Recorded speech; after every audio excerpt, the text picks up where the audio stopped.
Title: After the Rot, no one remembers exactly when the world ended. Only that it didn't happen with fire or flood or even war. It happened with silence. A strange, eerie quiet that came the night the stars stopped blinking.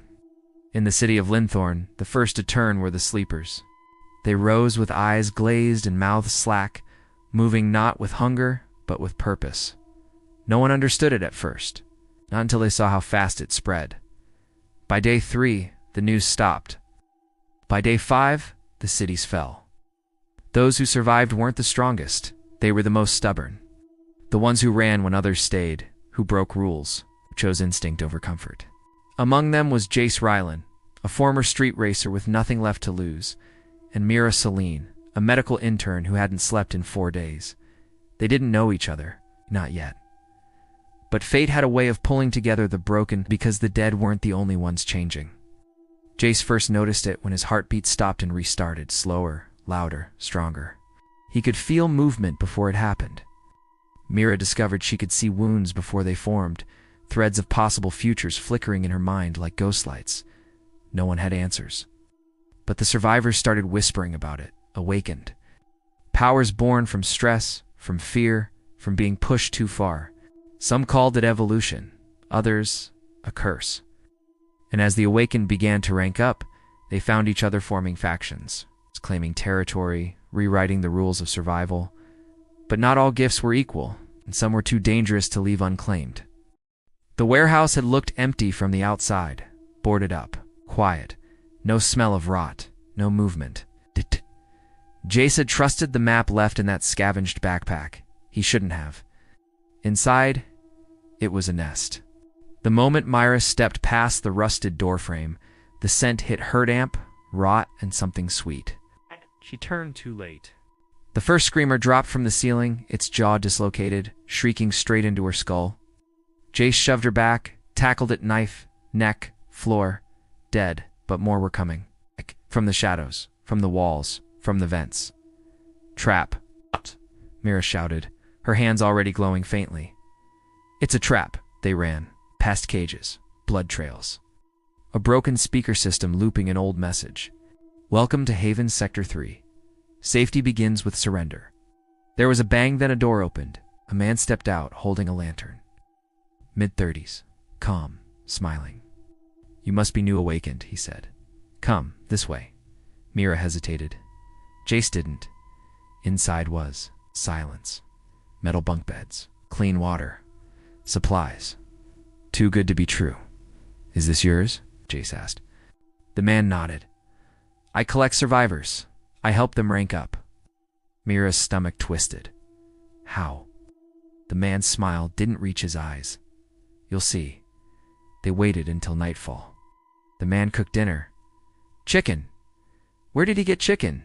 Jace didn't eat. Mira did. An hour later, she collapsed. Eyes open, body twitching. Poison. You liar, Jace snarled, reaching for his blade. But his arm didn't move. Paralysis. The man leaned in. You kids think the game's about survival? It's not. It's about evolution. He pulled out a syringe. Don't worry. If she survives this next part, she rank up beautifully. He drove the needle into Myra's chest.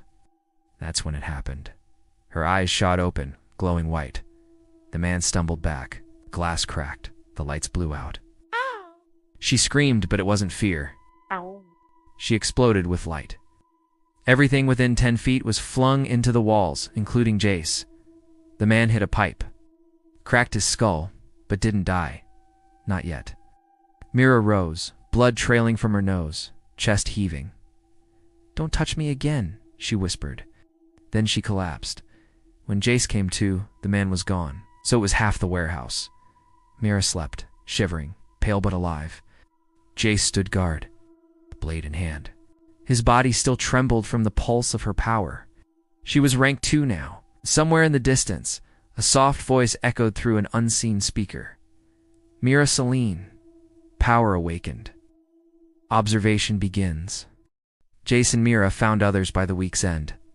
A group of 6 survivors holed up in a metro tunnel-turned bunker. Among them, Ty the Toast Guy. Milo, the squirrel whisperer. Lena, the quiet girl who hadn't spoken since they met her. The tunnel was strange. No rats, no wind, no echo. Too quiet. That night, Mira dreamed of her brother. Dead 5 years. Sitting beside her whispering, "You should have died. I'm still waiting." She woke screaming. Everyone had similar dreams. Distorted. Wrong. Lena stood in the corner, eyes wide, whispering, "I can't stop it. I didn't mean to show you." Jace grabbed her. "Show us what?" Lena's hands trembled. "I trap people in memories. I only do it when I'm scared." It wasn't the tunnel. It was her. Her power had activated on its own, a defense mechanism. But something else had hijacked it. Jace turned. One of the survivors' Mark was frozen, eyes open, staring at the wall. He'd been trapped for hours. "I can't wake him," Lena cried. "Something's in there with him." The wall behind Mark began to crack and bleed. From the crack emerged something that looked like a zombie, but moved like a human. Its face was half torn, but its eyes glowed yellow. It smiled and spoke. "You awakened, think you're evolving? But you're still prey." The forest was quiet. Too quiet. Mira kept her blade close. Jace hadn't slept in 2 days. Ty hadn't summoned Toast in over an hour, which was concerning. And Lena hadn't opened her eyes since room 0, but she whispered, even in her sleep, "They're watching. They used to be like us. They remember." Shh. Ping. Ping. The signal blinked on their scavenged tablet. 3 ranked undead detected. Location? 500 meters. Names redacted. Ty leaned in. "How are zombies showing up with names?" Jace stared at the screen, because one of those names was blurred, but the shape of it, the number of letters. It looked like his. They moved, quiet, careful, hunting for answers. Instead, they found a graveyard, not a traditional one. Bunkers empty, torn open. Inside each were remnants. Old tags, ranked chips, charred uniforms. These were former awakened, ones who died, came back wrong. Mira stepped forward. "This one. I know this name. It was in my first squad."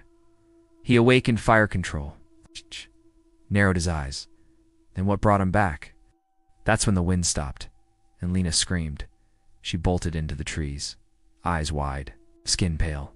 Screaming words that didn't make sense. "They're in my head. I see what they saw. They remember the pain." And suddenly, everyone was somewhere else. Jace was in a city street, alone. Cars on fire, zombies screaming. A little boy was crying for help. He ran. He reached the boy only for the child to lift his face. It was Jace himself. A mirror burned, bleeding. "You left me here." Mira stood in a clean hospital room.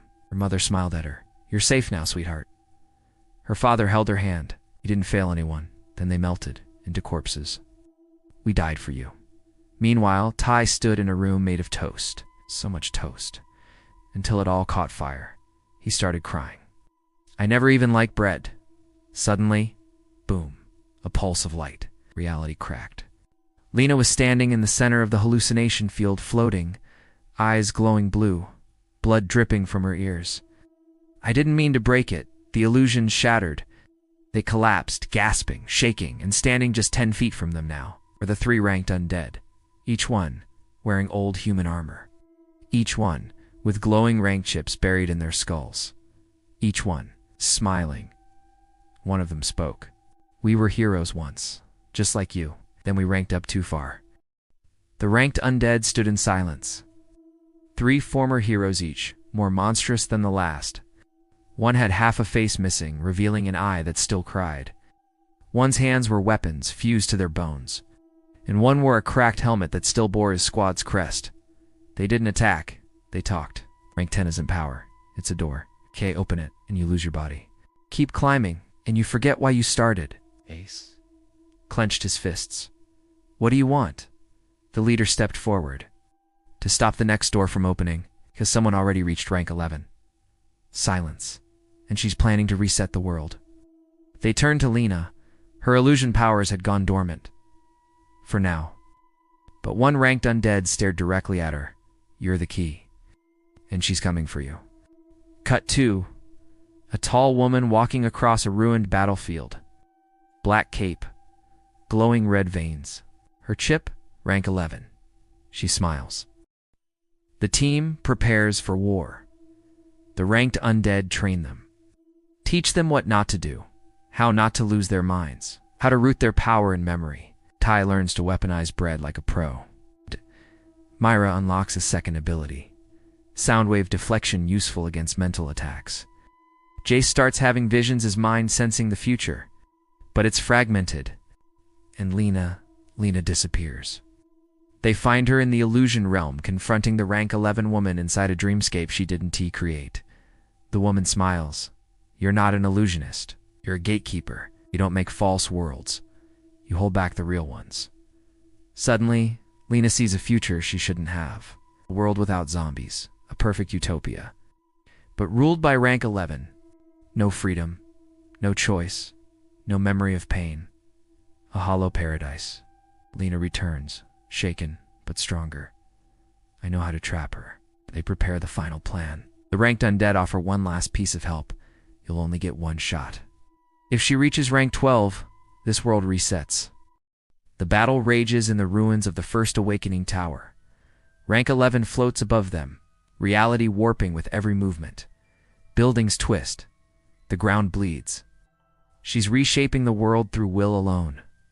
Lena channels every illusion she has. Create a fake world inside a fake world, a loop. Ty, Mira, and Jace play their parts. Jace finally understands his visions, their warnings, not previews. He takes a hit meant for Lena. Mira holds rank 11 in a sound loop trap. She screams, cracks form. Lena steps forward, bleeding from the eyes. This isn't real, but neither is your world. And with her final surge, she seals the rank 11 into a paradox illusion, one that will never end. A perfect world, where rank doesn't exist. The tower crumbles. Silence. The virus fades. The zombie threat dissipates. All over the world, rank chips dim and fall away. Epilogue: Jace survives. Barely. He walks with a limp, but still predicts bad weather better than any app. Mira starts training new defenders, not fighters, but healers. Ty opens a bakery called Bread or Dead. It's terrible. People love it. Lena, she vanishes. Some say she walks between dreams now, watching, guarding the doors. The world begins again. But now, no one's chasing power. They're chasing peace. END.